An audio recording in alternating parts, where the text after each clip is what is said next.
If you think America's biggest national security threat is a foreign army crossing a border, you're watching the wrong battlefield. The real warning is quieter and more dangerous. When America's closest allies start building their future around one assumption, that the United States is no longer predictable, not weaker, not irrelevant, not defeated, just volatile enough that trust becomes a risk. And once allies start planning for your unpredictability, your power doesn't disappear overnight. It gets repriced. It becomes conditional. It becomes something others hedge against, quietly, rationally, permanently. That's why the Canada story matters. Not because Canada is getting ready to fight the US. That framing is sensational. The real story is that Canada is investing in resilience and strategic autonomy because pressure, not invasion, is how modern power moves. In 2025, the battlefield is leverage. Seeing America and power more clearly. Let's translate the viral headlines into the real mechanics. You've heard phrases like civilian army, citizen force, preparedness, ready if needed. If you're picturing uniforms and rifles, you're already behind the curve. The modern meaning is not militia, it's infrastructure, it's continuity, it's the ability to keep a country functioning under stress, economic stress, cyber stress, political stress, supply chain stress. Think about what wins in the first week of a crisis. Not a parade, not a speech, logistics, communications, energy, medical capacity, emergency coordination, public confidence. Resilience is deterrence now, because the easiest way to control a country is not to conquer it. It's to disrupt it, to make normal life expensive, chaotic, and uncertain until leaders beg for relief. That's what pressure warfare looks like. Tariffs that punish key industries, regulatory choke points, sudden border slowdowns, targeted sanctions, supply interruptions, cyber incidents that freeze services, information campaigns that trigger panic and mistrust. When a government trains local teams in first aid, evacuation, dispatch, search and rescue, communications, and IT recovery, it's building a society that can take a hit and keep moving. That's not symbolism, that's strategy. Here's the concrete version. If your networks can recover quickly, if your ports can reroute, if your hospitals can stay operational, if your public messaging doesn't collapse into panic, then coercion loses its teeth. Pressure only works when the target buckles. So when Canadians talk about scaling up civil preparedness, whether the headline number is perfect or not, the point is unmistakable. They are thinking like a state that has learned the central lesson of the decade. Interdependence can be weaponized, and stability is not guaranteed. Now, mid-roll reset, because this is where many analyses go wrong. This is not about whether America will invade Canada.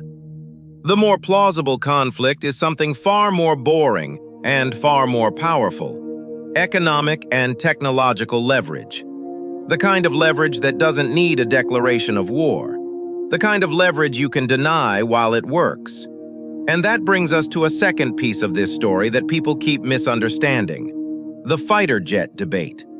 On the surface, it sounds like a procurement argument. One jet is stealthy and deeply integrated into US systems. Another might be cheaper, simpler, and come with different industrial benefits. But the real dispute isn't only about performance. It's about sovereignty. It's about who controls the stack. Modern weapons aren't just metal and engines.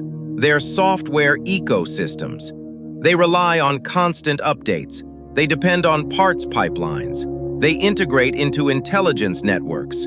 They require mission data, encryption, maintenance tools, supply chains, systems that can be tightened or loosened over time. In a stable alliance, that dependence is efficient. In an unstable political relationship, that dependence becomes vulnerability. Here's the concrete version. If critical updates can be delayed, if parts can be slowed, if access to maintenance or mission systems can be politicized, then even the best aircraft becomes a bargaining chip.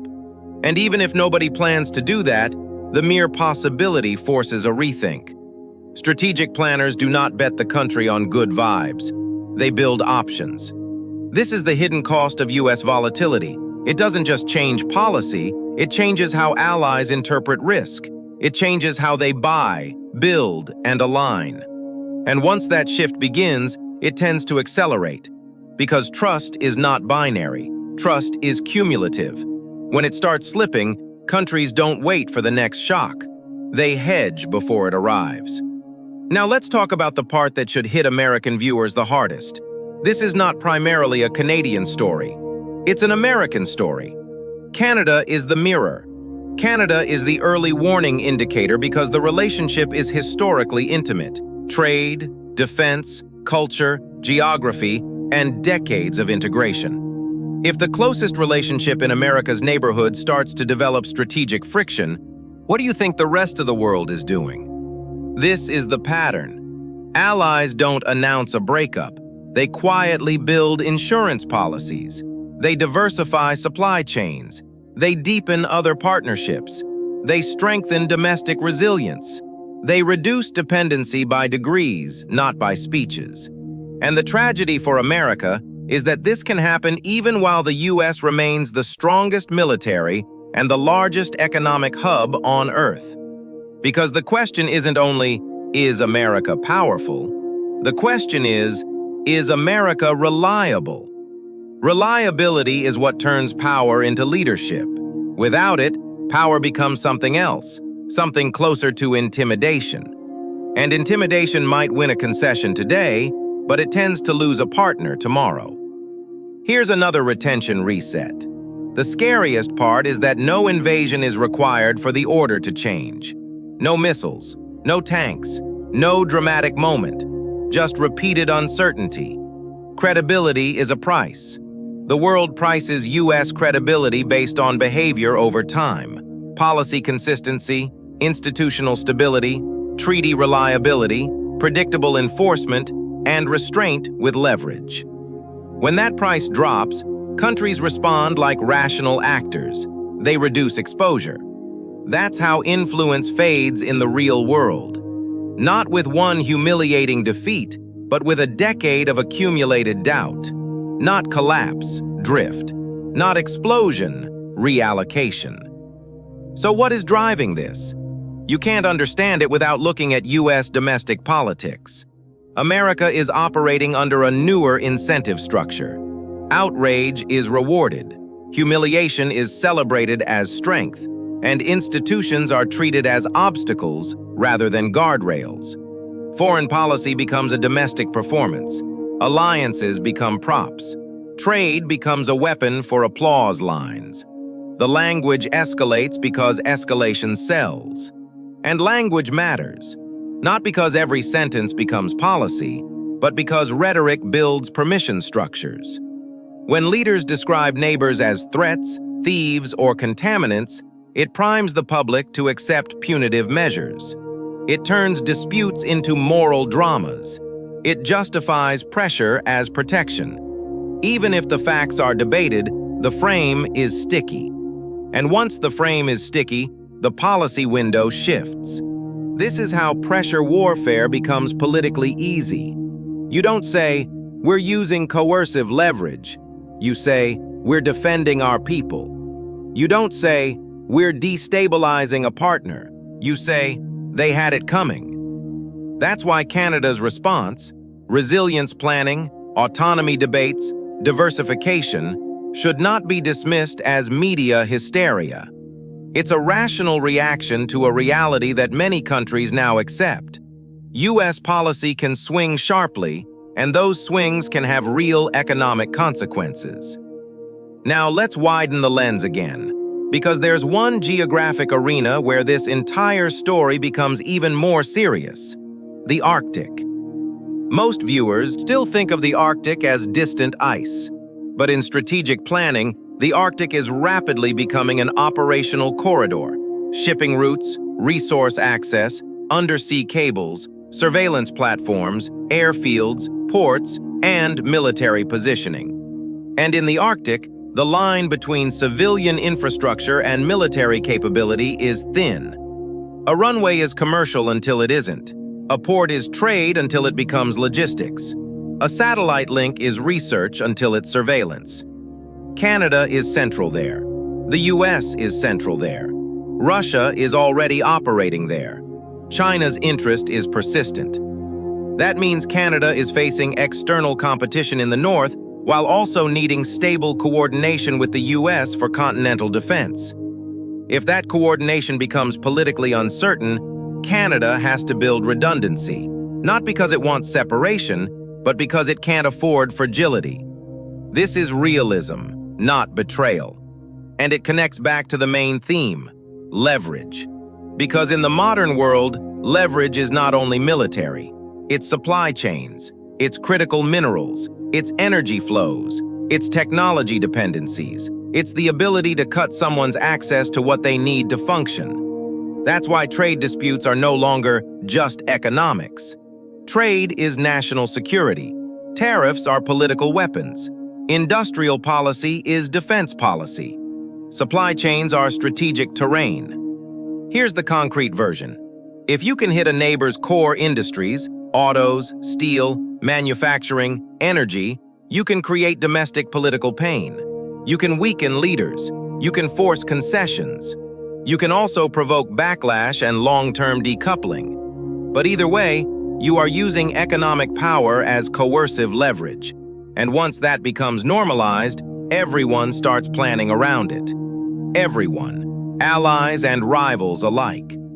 So when you ask, what is Canada preparing for?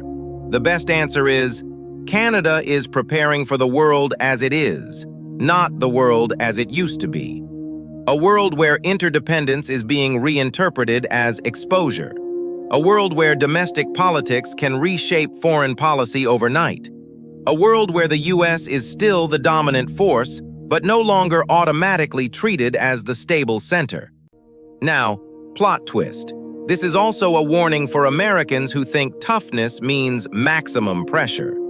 Pressure is not free. When you pressure a partner, you may win something short-term, but you also teach them a lesson. Reduce dependency, build alternatives, harden systems, find other markets, develop domestic capacity, shift procurement, diversify alliances. In other words, you train your partners to need you less. That might feel like strength in one election cycle, but strategically, it's self-defeating. Because America's greatest asset has never been raw power alone. It has been the combination of power and trust. It has been the ability to anchor a system, not just dominate it. The United States shaped the post-war order not because it was perfect, but because it was sufficiently predictable for allies to build their futures around it. When that predictability fades, the order adapts. And once the adaptation spreads, it's hard to reverse. Not because the world hates America, but because the world is rational. It spreads risk. So what happens next?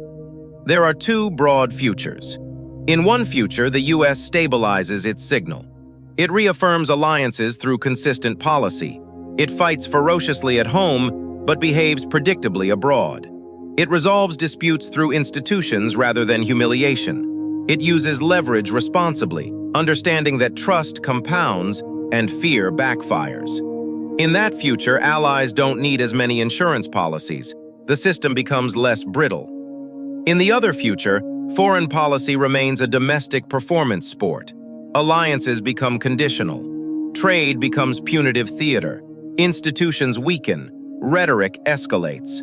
And the world adapts by detaching, slowly, quietly, permanently. Not because anyone announces it, but because every planner in every capital starts asking the same question. What if the US swings again? And in that second future, the US doesn't have to lose a war to lose influence. It only has to become less reliable year after year. That is how great powers get isolated in the modern era, not dramatically, quietly.